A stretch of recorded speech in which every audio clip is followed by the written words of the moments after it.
드림스탁 나우 시간으로 함께 넘어오셨습니다. 오늘은 특히나 올해 첫 FOMC 결과를 앞두고 있는 밤이기도 한데요.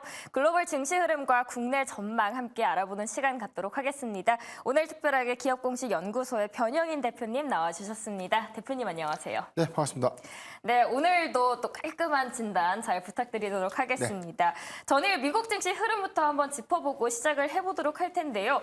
미국 증시 기업들의 실적들이 나왔는데 예상했던 것보다는 잘 나왔음에도 불구하고 주가는 그렇지는 못했던 것 같습니다.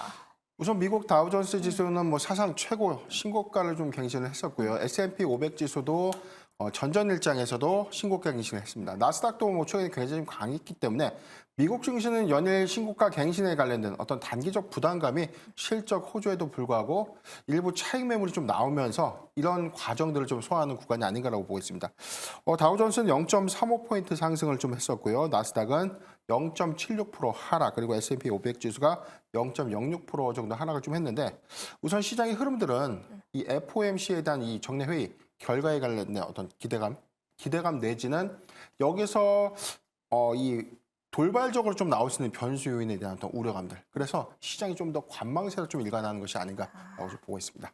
네, 아직까지는 좀 변수가 있을 수 있다라는 우려감 때문에 지켜보고 있는 듯한 흐름들이 나타나고 있습니다. GDP 성장률이나 물가 지표, 정말 모든 게 미국 경제 아직 탄탄하다라는 걸 보여주고 있는 것 같습니다. 게다가 IMF도 올해 세계 경제 성장률 3.1%까지도 상향을 했는데 미국 경기의 연착륙 기대감 지금 고조가 되고 있는 건가요? 우선 두 가지 측면인데 먼저 PCE 지표. 우리가 좀 예상했던 것보다 2%대 좀 진입을 좀 했기 때문에 네. 인플레이션 지표에서는 지금 선행 지표가 2%대 좀 도달을 했다. 이 부분은 연준이 좀 그동안 좀 계속해서 좀 강조해온 2%대의 인플레이션 어떤 도달치 이 부분에 관련된 금리 인하 시그널들에 대한 이 신호를 계속해서 좀 줬었고요. 다만 지금 미국의 경기 연착륙 이런 기대감들이 생각보다 조금 더 견고한 미국 경제 시장 이 부분들이 다소 매파적 기조 하에서의 조기 금리 인하 기대감들을 좀 더 쇠퇴시키는 것이 아닌가라고 보고 있습니다. 지금 미국 선물 지수도 좀 0.9포인트, 0.4포인트 좀 약세를 좀 보이고 있는데 일단 정례 회의에 관련된 어떤 이슈보다는 조기 금리 인하에 대한 어떤 기대감보다는 다소 좀 매파적인 어떤 기조에 대한 우려감들이 일단 단기적인 어떤 고점 하에서 움직였던 미국 증시의 부담으로 좀 작용하지 않을까라고 좀 보고 있고 다만 공교롭게도 우리가 3월 달에 대해서 조기 금리 인하에 대한 어떤 가능성, 어떤 기대감들은 지속해서 좀 커왔지만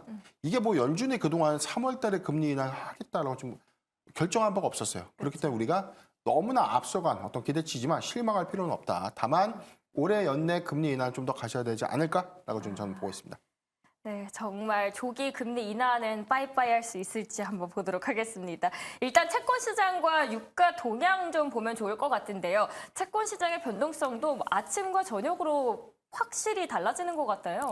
우선 채권 시장이 제가 방송 전에 좀 체크를 해봤을 때도 네.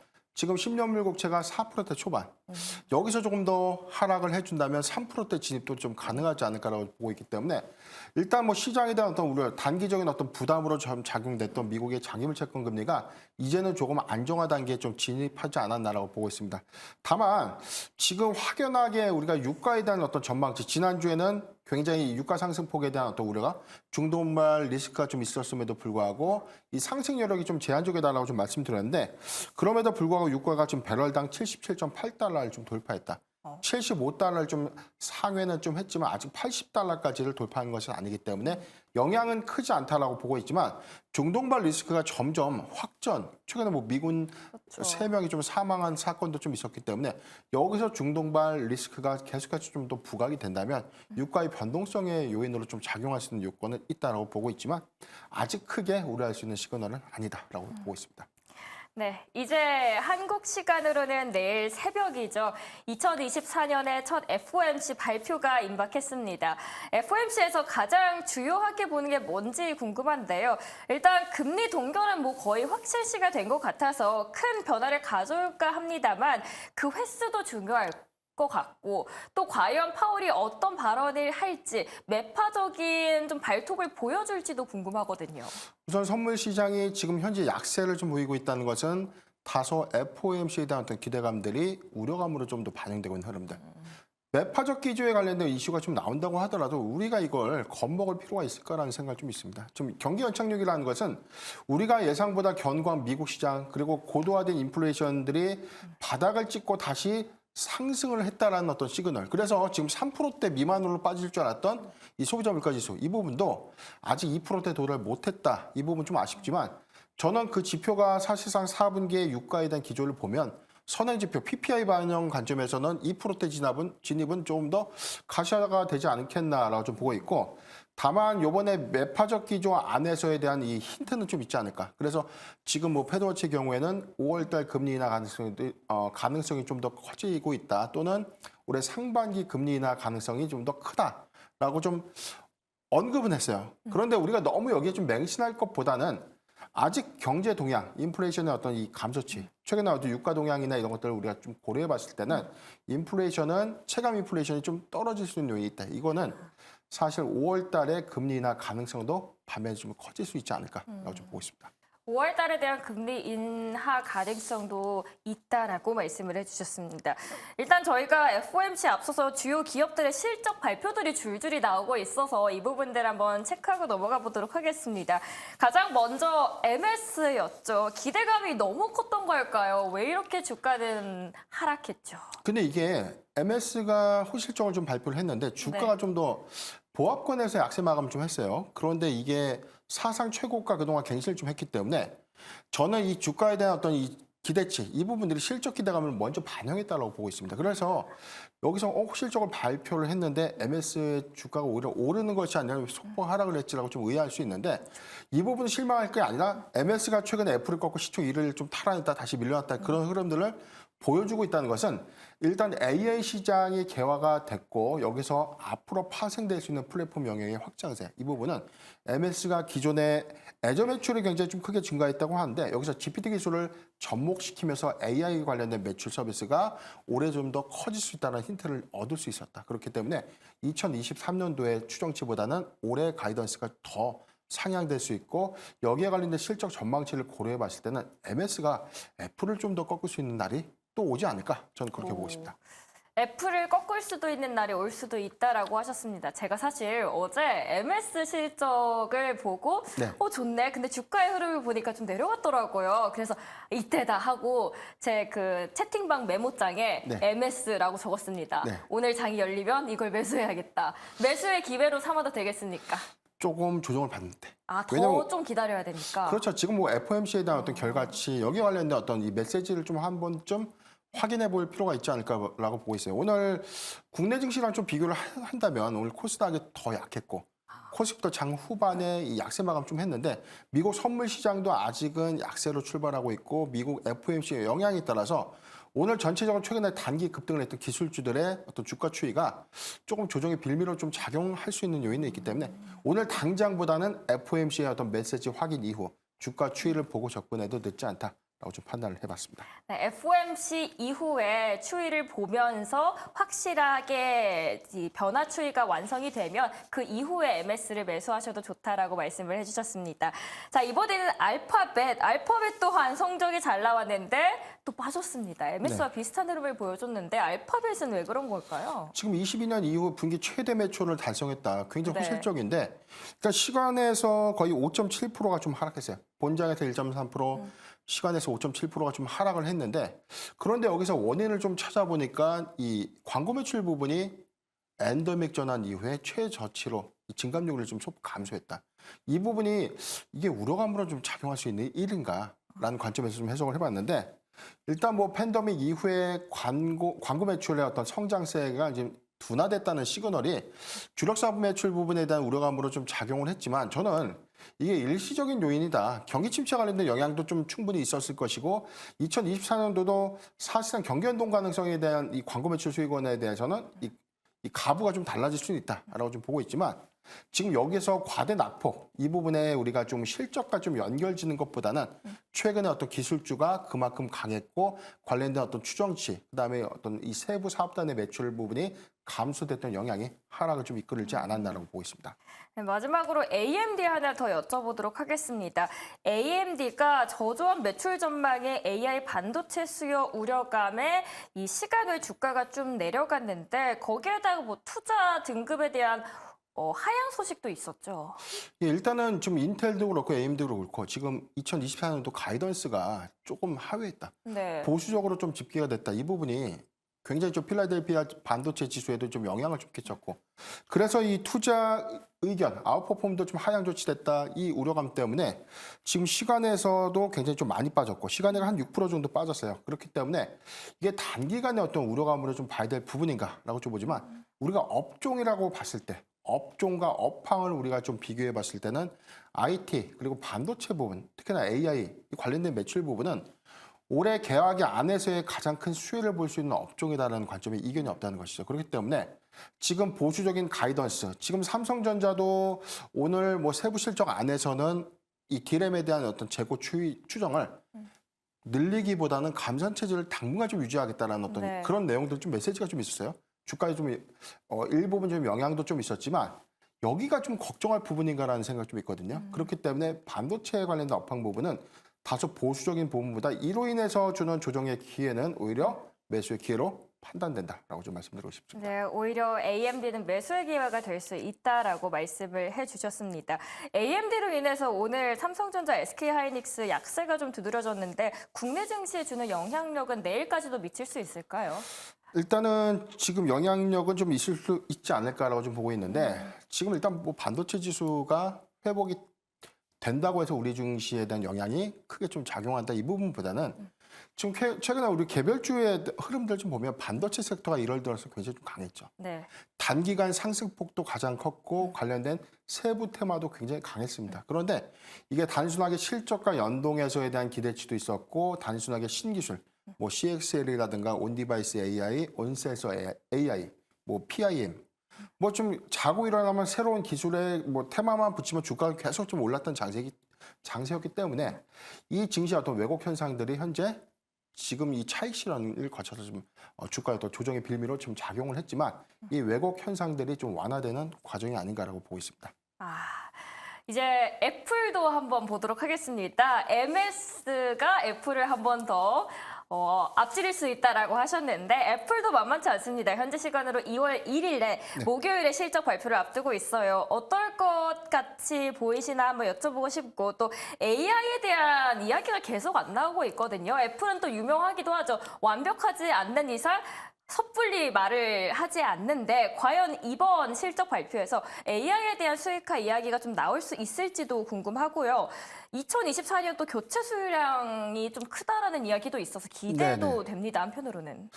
일단 스마트폰 시장 추이를 좀 보면 4분기 기조에서는 중국 시장이 가장 좀 큰데 피크아웃 바닥을 찍고 턴 어라운드 했던 출하량의 어떤 반등이 좀 있었다. 그렇기 때문에 1분기에는 출하량이 좀 더 올라갈 수 있는 배경. 그런데 갤럭시 S24가 새롭게 좀 출시를 했고 이 시장에서 빠르게 AI 폰에 공급될 수 있는 가시화. 그런데 애플이 이 시기를 좀 놓칠까요? 저는 이런 부분에 대해서 조만간 이번 실적 발표를 계기로 해서 이 전략들이 좀 더 공개되지 않을까라고 좀 보고 있습니다. 먼저 아이폰에 대한 이 출하량이 4분기 실적 감소 요인으로 좀 작용하지 않을까라고 보고 있는데 전체적인 매출을 한 23% 정도 감소할 것이다라는 추정치가 좀 나오고 있지만 오히려 목표가가 좀 상향됐어요. 이 부분은 최근에 애플의 비전 프로 관련된 모멘텀이 시장의 어떤 수급, 투자 심리 좀 개선시킨 부분들이 좀 있었고 스마트폰에 대한 이 시장 출하량이 좀 더 증가되면서 오히려 2024년도에 출하량이 더 늘어날 수 있다는 점 그리고 AI 폰 개화 이 부분이 애플도 선택할 수밖에 없는 이 기술 이 부분을 우리가 좀 주목해 본다면 삼성전자가 지금 먼저 치고 나갔지만 애플이 따라가면서 그 점유율을 굉장히 좀 늘려갈 수 있는 가능성도 좀 크다라고 좀 보고 있습니다. 목표가가 186달러에서 지금 200달러로 좀 상향 조정이 좀 됐는데 일단 뭐 목표가가 단순하게 좀 상향됐다기보다는 4분기 실적 우려감임에도 불구하고 올해 2024년도에 추정 전망치가 더 상향될 수 있다. 이 부분을 암시하는 것이 아닌가라고 보고 있습니다. 네. 애플 그러면은 실적 발표가 사실 얼마 남지 않아서 애플은 투자자분들께서는 실적 발표를 앞두고 좀 매수의 기회로 좀 미리 들어가는 게 좋을까요? 어떻게 하는 게 좋을까요? 저는 애플의 경우에는 조정 시 매수하는 것 좋다라고 좀 보고 있어요. 우리가 지금 삼성전자에 대한 이 시장 캐파들을 좀 봤을 때는 삼성전자가 사실 우리가 코스피 안에서에 대한 주가 상승 여력이 굉장히 좀 낮았는데 네. 이제 시장만 놓고 봤을 때는 지금 AI 폰에 대한 시장 개화가 있었고 지금 갤럭시 S24의 경우에는 지금 이 예약 판매 저도 사실 이 관심이 있을 정도로 지금 AI 폰에 대한 이 관심도는 좀 올라갈 수밖에 없는 시장. 그럼 그렇기 때문에 직접 바꾸실 의향도 있으신 그렇죠. 겁니까? 그런데 좀 애플이 네. 이 시기를 좀 늦춘다? 이 부분은 좀 말이 안 된다는 것이. 그래서 근본 실적 발표에 관련돼서 세부적인 AI 폰에 관련된 전략 내지는 이 출시일에 관련된 어떤 언급 이런 메시지가 애플의 실적 발표 이후에 주가를 강하게 좀 상승시킬 수 있는 원동력이 있을 수 있는데 만약에 그런 메시지가 없다고 하더라도 실망할 필요는 없다. 저는 1분기 이내 관련된 어떤 내용들이 충분히 좀 부각될 수 있는 모멘텀이 있기 때문에 이런 모멘텀 안에서는 애플의 추가적인 상승 여력이 좀 더 가능하지 않겠나라고 좀 보고 있습니다. 삼성전자 언급이 나와서 삼성전자 S24의 흥행은 어떻게 보시나요? 일단 시장에서 사전 예약이 뭐 완판됐고 뭐 지금 우리가 뭐 보도자를 보면 네. 원하는 색상을 고를 수 없다. 그래서 내가 원하는 색상을 갖고 싶으면 뭐 몇 개월을 기다려야 된다. 뭐 이런 이야기도 좀 나오고 있는데 아직 여기서 좀 대량 양산 체제 이후에는 뭐 공급 가시에서는 뭐 우리가 3개월 이내는 뭐 원하는 색상 다 봤죠. 그런데 지금 이 AI 폰의 이 구현 방식이 기존의 스마트폰의 생산 방식과는 조금 더 차별성이 있고 가격도 좀 더 비쌉니다. 그렇기 때문에 여기서 처음에 발생될 수 있는 일차적인 어떤 문제점도 개선될 수 있는 숙제, 뭐 발열 현상이 좀 있을 수 있고 관련된 어떤 이 프로그램상의 어떤 오류들 이런 부분들을 좀 잡아가는 1개월 내지 2개월간의 어떤 수율 변동성 이 부분 좀 고려해 본다면 S24는 충분한 흥행 요소가 되지 않을까라고 좀 판단해 봤습니다. 근데 통화를 하면서 직접 바로 번역을 해주기도 하고 네네. 통역을 해주기도 하고 물론 신기하긴 한데 이걸 과연 국내에서 얼마나 유용하게 쓸까라는 생각도 들거든요. 한편으로는. 그러니까 저는 이런 관점이었거든요. 이게 실질적으로 쓸 수 있을 거라는 어떤 생각 때문이라기보다는 네. 정말 우리가 좀 생각하지 못했던 기술들을 쓸 수 있는 것. 이게 온디바이스 AI가 탑재가 됐다는 것은 그동안 이 메커니즘이 우리가 클라우드에 데이터가 갔다가 다시 여기서 처리를 하고 내보냈다가 이 절차를 왔다 갔다 하려면 뭐가 필요하죠? 통신 체계가 필요합니다. 그런데 온 디바이스 AI는 기기 자체에서 연산 처리를 하기 때문에 통신이 필요 없어요. 과거에 우리가 휴대폰에서 번역을 하려고 하면은 뭐 와이파이가 있든 찾으러 데이터가 다녀야 있어야 돼요. 되죠. 네. 그런데 지금은 자체적인 기기 안에서에 대한 연산 같은 거, 수행 같은 거 이런 것들이 좀 가능하다 보니까 확장성 관점에서는 단순하게 통역 서비스만 있는 것이 아니라 그 이후에 어떤 뭐 편집 기능이라든가 대체적으로 우리가 통신 체계를 좀 요하지 않은 간단한 오피스에 대한 업무들 이런 것들까지 다 수반될 수 있기 때문에 이게 내 손 안에 갖고 다니는 개별적인 어떤 이 컴퓨터 이런 개념이 아닐까. 이런 거에 좀 많은 사람들이 좀 신기해하고 이 관심도가 좀 큰 것이 아닌가라고 보고 있어요. 새로운 확장 가능성에 대해서도 저도 사실 기대가 되는데 삼성전자 S24 혹시 바꾸신다라고 하셔서 네. 바꾸시면 꼭 한번 들고 나와주시길 바랍니다. 네, 그렇게 하겠습니다. 네. 자, 다음으로 국내 증시 흐름 한번 봐야 될 텐데요. 정말 녹아내렸습니다. 마음이 착잡하기도 하고 이제 저희 시청자분들께서도 저희가 시작하기 앞서서 국내 증시 후유증으로 마음을 앓고 있습니다라고 하신 분들도 많으신데요. 추가적으로 내일은 어떻게 될지요? 우선 지금 코스피와 코스닥의 수급 체계가 좀 굉장히 좀 다르고 코스닥이 단기간 이 코스피에 비해서 왜곡 현상이 좀 심했습니다. 우리가 인정해야 되는 부분은 인정해야 돼요. 단순하게 코스닥이 좀 빠졌기 때문에 지금 이게 말이 안 되는 시장이다라고 좀 많이들 말씀을 하시는데 왜곡 현상 관점에서는 대형주가 그만큼 많이 소외가 됐었고 코스닥 시장이 이상외로 좀 과열이 심했다. 그래서 CES2024 관련된 부분들 단기적 관점에서 반도체 섹터의 수급이 몰렸고 온디바이스 AI, 그다음에 온센서 AI, CXL, PIM 이렇게 계속 테마군들 하에서도 실질적인 어떤 실적 연동성과는 관계가 없이 시가총액이 좀 작고 유통지 수가 좀 더 적은 종목들의 상승폭이 상대적으로 좀 컸기 때문에 단기간에 지금 관점에서 봤을 땐 지금 뭐 저평가주에 대한 수급이 몰리는 이유가 이 주식을 처분해서 일로 몰린다 이런 관점보다는 단기죠. 우리가 전통적으로는 2월 장세가 소형주가 굉장히 좀 약했던 장세입니다. 그래서 포지션 물량들은 1월 셋째 주 또는 넷째 주에 충분히 좀 청산되거나 관련된 어떤 수급 이전은 대형주에 많이 쏠렸던 구간이었기 때문에 이런 어떤 계절적인 어떤 요인 플러스 단기적 급등에 관련된 차익 매물이 쏟아지는 과정. 이 부분이 어떤 지수의 희비를 좀 다르지 않았나라고 보고 있고 코스피의 경우에는 지난번 이 과매도권 진입 이후에 추세 전환을 좀 했다는 점이 좀 다르지만 코스닥은 지금 심리적 지지선 800선 좀 이탈됐고 지금 이 기술적 분석상은 과매도권 진입이기 때문에 코스피처럼 과매도권 진입 터치 이후에 추세가 좀 더 반등할 수 있는 여지는 있다라고 좀 판단해봤습니다. 대표님께서 이런 말씀을 하신 게 기억이 납니다. 코스피 사지 말고 코스닥을 사라라고 하셨는데 원래 2월에 좀 변동성이 심한 네. 편인데 이게 앞당겨졌다라고 봐야 될까요? 아니요, 그렇게 보시면 안 되고 우리가 좀 투자를 할 때 제가 좀 정확하게 좀 강조드리고 싶은 포인트. 네. 왜 2월에는 소형주가 약합니까?라고 반문하시는데 자, 12월 결산법인들의 감사 전 재무제표, 즉 실적 발표를 해야 되는 데드라인은 2월 8일입니다. 왜냐하면 이번엔 설이 껴있죠. 그래서 2월 8일까지는 소형주들의 실적 발표가 있어야 되는데 우리가 실적 발표를 하다 보면 기업들이 굉장히 많은 장사를 잘했던 기업이 있는 반면에 반대로 실적 추정치가 굉장히 좀 부진하거나 여기서 감사 의견에 대한 리스크가 좀 부각될 수 있거나 또는 뭐 관리 종목의 지정 사유가 있을 수 있거나 이런 부분들이 공시가 되면서 투자 심리를 위축시킬 수 있고 코스닥보다는 단기적으로는 코스피로서의 어떤 시장, 어떤 수급이 좀 이전될 수 있는 그런 가능성이 전통적으로 좀 컸기 때문에 항상 좀 강조를 드렸던 이유입니다. 네. 잘 들었습니다. 사례가 걸려가지고요. 네, 저 PBR 관련주 사실 어려우신 분들이 굉장히 많으세요. 그리고 강성호 아나운서도요, 휴가를 갔다 왔는데 네. 갑자기 갔다 오니까 저 PBR에 대해서 계속해서 이야기하는데 이게 네. 뭐지 했다고 합니다. 쉽게 한번 풀어주시죠, 대표님. 우리가 PBR이라는 것은 이 기준이 있어야 됩니다. 지금 시점에 순자산가액을 구해야 되는데 자산 가치가 계속 변동하죠. 회사도 맨날 입출금이 달라지는데 어떻게 자산을 확정합니까? 그래서 우리가 분기 보고서나 뭐 반기 보고서나 이런 정기 보고서 안에서 뭐 3월, 6월, 9월, 12월 그래서 우리가 결산기 시점을 기준으로 했을 때 순자산가액.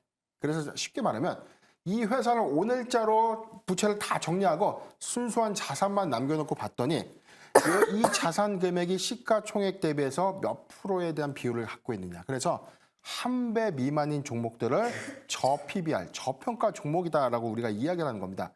대체적으로 지금 금융, 보험, 뭐 증권, 유통, 유틸리티, 전기나 가스 이런 기업들의 경우에는 전통적으로 자산 대비해서 주가의 상승폭이 좀 크지 않았고 이 시가총액과 비교를 해봤을 때 PBR이 한 배 미만, 뭐 0.6에서 0.3배, 0.6, 0.7 뭐 이런 식으로 좀 한 배 미만의 이 PBR을 이제 기록하고 있는 기업들을 우리가 저 PBR 종목이다라고 좀 하고 있습니다. 그러면은 코리아 디스카운트 해소를 위해서 첫 번째가 이 기업 밸류업 프로그램인데 효과가 좀 주목이 되고 있나요? 지금 코리안 디스카운트에 대한 해소, 정부가 우리나라 증시가 유독 더 빠지니까 코리아 디스카운트 이슈를 좀 해결하라. 그래가지고 지금 기업 밸류업 프로그램을 좀 도입하겠다라고 좀 발표를 했는데 이게 대단한 조치가 좀 있는 것이 아니라 크게는 좀 네 가지 조치라고 좀 이해를 하시면 돼요. 주주들을 위해서 무엇을 해줄 수 있는지 정확하게 공시를 하세요. 라고 좀 이야기하는 공시제도 의무화. 그래서 코스피는 전사 그리고 코스닥은 상위 150개 기업들은 주주들에게 뭘 해줄 수 있는지에 대한 주주가치 제고 방안에 대해서 공시를 하게끔 의무화하겠다는 뜻입니다. 그래서 성실하게 공시를 잘 하거나 또는 주주 환원 가치를 잘 내고 있는 기업들에 대해서는 인센티브를 주는데 여기서 코리아 뭐 프리미엄 지수라는 이 가칭 지수를 추종 지수를 좀 만들고 여기 관련된 ETF를 출시해서 패시브 자금을 유입시켜서 유동성을 공급하겠다. 이런 전략인데 일단 이게 뭐 실효성 관점에서는 이게 과연 뭐 효과가 좀 있을까라는 어떤 의문들은 좀 있지만 저는 주주 가치에 대한 환원 정책 부분은 정부가 적극적으로 개입하는 어떤 의지는 굉장히 좀 긍정적이다라고 보고 있고 일본 경우에도 저 PBR, 저평가 종목에 대한 어떤 이 정부에 대한 어떤 이 규제 이 부분들이 좀 가시화되면서 최근에 상승폭이 좀 더 커지고 있다. 이 부분도 비교하면 좋을 것 같습니다. 그렇다면 당분간 저 PBR주들에 대한 전망 어떻게 보시나요, 대표님? 지금 수급적인 측면에서는 굉장히 좀 많은 부분들 지금 뭐 저 PBR이 하나의 테마가 돼서 지속해서 좀 수급이 이어지고 있는데 좀 쉽게 말씀을 좀 드릴게요. 대형주가 테마주로서 그게 성립이 좀 될까요? 그건 아니라는 거죠. 그동안 코스닥 안에서의 단기 테마주에 대한 차익 실현 이후에 도저히 뭐 사야 될 종목들이 없었는데 우리가 주가 추이를 보면 올해 조정을 받았는데 주가 회복률이 좀 굉장히 좀 적었던 철강, 뭐 보험, 금융, 뭐 증권, 최근에 뭐 유통도 있었고요. 유틸리티 업종도 그랬고 지속해서 저평가 PBR 그리고 올해 성장주 섹터 안에서의 그래도 연동될 수 있는 이런 종목들은 저 PBR 관련된 종목 플러스 성장 모멘텀들이 좀 더 부각되면서 이 수급도 차별화가 있고 오늘 기아가 그래서 또 강한 흐름들을 좀 보여줬고 그렇죠. 자동차주가 좀 더 매력도가 좀 높지 않나 저는 그렇게 보고 있습니다. 그럼 그 안에서 자동차 업종에 대한 매력도를 높다라고 말씀을 해주셨는데 특정 기업들 있을까요? 일단 뭐 대표적인 뭐 현대차와 기아가 있는데 일단 PBR 부분에서는 현대차가 0.61배, 기아차가 제가 기억한 0.7에서 0.8배 정도 될 텐데 관점은 지금 4분기 사상 최대 실적 기조 있었고 2024년도에 신차 판매량에 대해서 보수적 가이던스 제시는 좀 했지만 오히려 사상 최고에 대한 이 최대 실적 기조 좀 유지할 수 있다 전망들 나오고 있기 때문에 저 PBR 매력도 여기를 주가 추정으로 좀 우리가 환산을 해보면 현대차는 한 21만 원 정도 상단에 있어야 되는 주가입니다.